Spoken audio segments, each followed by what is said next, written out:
اور یہ بھی پاسبلٹی ہے. تو اب اس لیے وہ سامنے نہیں آ رہے کہ فیشل جو ایک بندے کی وہ ہوتی ہے وہ ظاہری بات ہے وہ اب یہ تو نہیں کہ لیڈر کا منہ لٹکا پڑا ہو ادھر سے آنکھ ادھر ہوئی ہو تو وہ آئے. تو مجھے میری ریڈنگ یہ کہہ رہی کہ یہ پاسبلٹی ہے اور یہ وجہ بھی ہو سکتی ہے کہ زخمی اس طرح کے زخمی ہیں, ورنہ پاؤں کے ہوتے تو مائک پکڑا کے انہوں نے آپ کو سامنے کرا دینا تھا. لیکن یہ نہیں ہے کہ پاؤں نہیں ہے, پاؤں بھی ہے, لیکن بات نہ کرنے کی ریزن یہ ہو سکتی ہے کہ فیس پہ کہیں کچھ مسئلہ ہے. اور ورنہ اگر ٹانگوں کا سے مسئلہ ہوتا تو وہیں وہ کیمرے جانے تھے, ریکارڈڈ بیان آنا تھا, ایک دھانسو قسم کی تقریر آنی تھی, آ جاتی. دوسرا یہ ہے کہ خطرے میں وہ ہیں اس وقت, دشا ویسی ہی چل رہی. جیسے میں نے کہا بھی تھا کہ اگر لیتے ہیں اپریل تک جون تک تو بہت خطرے میں, جون سے پہلے اگر جون تک سروائیو کرتے ہیں تو پھر ایک لمبا پیریڈ ان کو ملے گا بعد میں. تو اس میں ایک اور چیز بھی ہو سکتی ہے کہ یہ جب ایران کی یہ جو پاسداران کی جو باقی کمانڈ اینڈ کنٹرول تھا نا سارا IRGC اور سارا, اس میں ڈی سینٹرلائز کر دیا گیا تھا اس کو کہ اگر رہبر نہ رہے تو آپ لوگوں نے پھر اپنے فیصلے خود ہی لینے ہیں, جس وجہ سے ہر طرف ہی میزائل چلے گئے. کوئی کہیں مار رہا ہے, جس کو جو ایریا مل رہا ہے وہ ادھر ہی دبا کے کھڑا ہے, کیونکہ اس کو تو کمانڈ آخری چلی گئی. اب ان کو واپس لینے کے لیے فوراً ان کو کنٹرول میں لینے کے لیے کوئی اناؤنسمنٹ چاہیے تھی. اب اناؤنسمنٹ میں ایسا بندہ چاہیے تھا جو ساروں کے لیے ایک دفعہ جوڑنے کا کام کرے. تو اس لیے یہ بھی ہو سکتا ہے کہ وہ باتیں کہیں نہ کہیں ٹھیک ہو, وہ بہت سیریس وہ ہوں مریضوں, کیونکہ دشا تو ٹھیک نہیں ہے ان کی, بلکہ سر پہ چوٹ لگنے, کیونکہ لیو ہے ان کا سن ہے بھی کیتو کے ساتھ, تو ہیڈ انجری کو تو بتاتا ہے کہیں نہ کہیں, فیس انجری, ہیڈ انجری. تو اس میں پھر یہ ہو سکتا ہے کہ انسٹنٹلی ان کو کنٹرول میں لینے کے لیے فوراً ان کا نام اناؤنس کیا گیا ہو کہ ان کو یہ تسلی ہو جائے کہ خامنائی کا بیٹا ہی ہے, اور یہ لوگ کسی میسجنگ کی اس میں کنٹرول میں آنے لگے. ورنہ وہ تو آٹو پہ چل رہے ہیں, صدر کی نہیں انہوں نے سننی, وہ لگے رہیں گے اپنا میزائل مارنے ادھر ادھر, جو جدھر 31 صوبے بنائے انہوں نے, 31 ڈویژنز, اور وہ چلتی رہیں گی, میزائل مارتے رہیں گے, لگے رہیں گے, بس آٹو پہ چلتے رہیں گے جب تک کہ ان کا کمانڈر آ کے ان کو اگلا حکم نہ دے. تو اس لیے ان کو تھوڑا سا کنٹرول میں لانے کے لیے شاید یہ اناؤنسمنٹ مجتبیٰ صاحب والی ہوئی ہو, اس کے بھرپور چانسز ہیں. اور جو سب سے اہم بات ہے یاہو کا ذائچہ تو اب بعد میں پڑھیں گے, اگلے پروگرام جو ہمارا ریگولر پروگرام ہوتا ہے اس میں اس پہ بات کریں گے.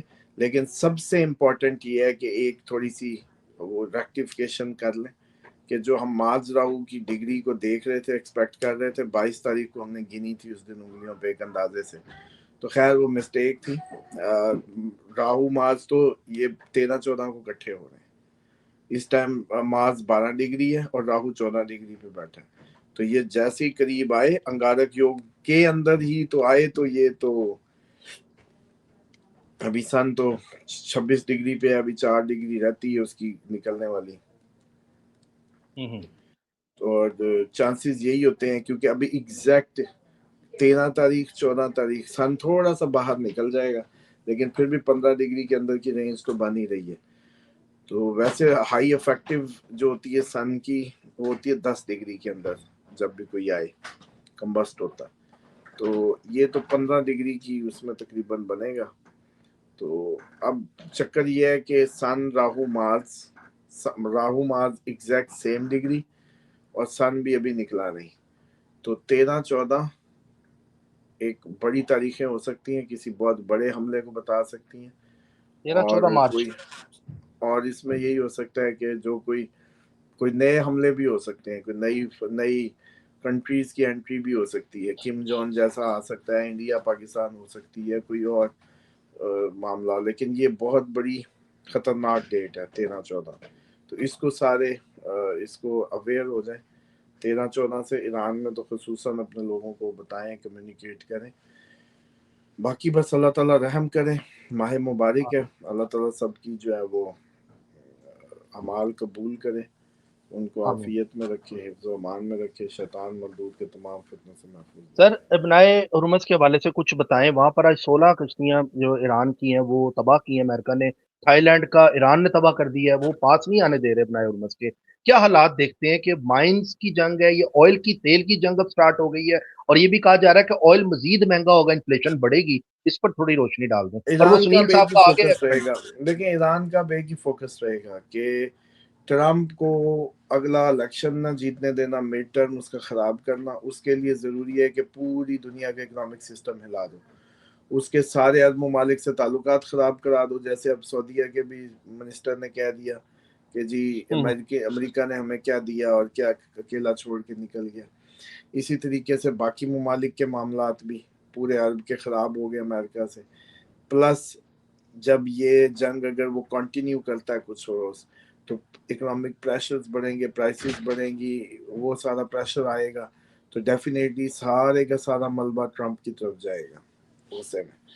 تو یہی وہ چاہتے ہیں، تو یہ وہ کرتے رہیں گے. اتنی جلدی یہ معاملہ وائنڈ اپ نہیں ہو رہا، بلکہ ٹھیک ہے 13-14 کو اس میں مزید کوئی ایٹمی حملہ، کوئی بہت بڑا حملہ، کوئی اور کلسٹر، کوئی اور تباہ کن حملہ وہ پاسبل ہے.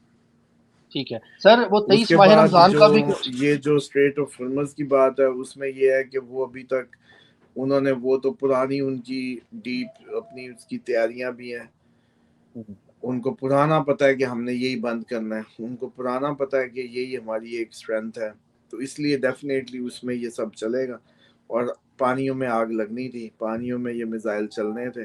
اس وقت آپ لوگوں کو یہ prediction out of the way, nowhere, کبھی کسی نے ایسی پریڈکشنز کی جو نہیں تو وہ یہ پانیوں میں میزائل کیسے آگ لگے گی، پانیوں میں میزائل چلیں گے، کیونکہ جب کہ آپ پیدا ہوئے آپ نے تو کبھی ایسی خبر سنی نہیں ہوگی. نہیں سنا. ٹھیک ہے جی. نئی چیز. چلو 2000 کے بعد سے اب تک ہی لوگ اتنے زیادہ اویئر نہیں ہوں گے، لیکن یہ ان کے کان پہ یوں چل رہے ہیں. اب ان کو سمجھ آ رہی ہوگی کہ ہاں بھائی ہاؤ ایسٹرالوجی ورکس.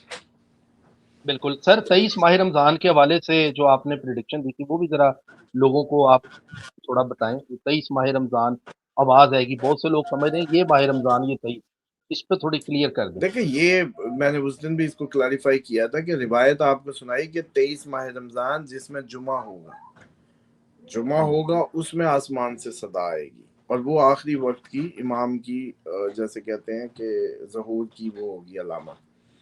لیکن اس میں جو میں نے اس میں بھی پروگرام میں ریکٹیفائی کیا تھا کہ اٹ واز اے مسٹیک، کہ اسی ٹائم جلدی بیٹھے ہوئے پروگرام میں روایت ذہن میں آ گئی اور اچانک ہی اس کو جمعے کو گنا، تو جمعہ انگلیوں پہ ہی وہ جیسے یوں گنتے ہیں، تو اس وقت تو جمعہ ہی آیا تھا 23 تاریخ کو. تو میں نے کہہ دیا کہ یار یہ لائیو پروگرام تھا کہ بھئی 23 یہ 23 بھی ہو سکتی ہے، اس پہ بھی جمعہ.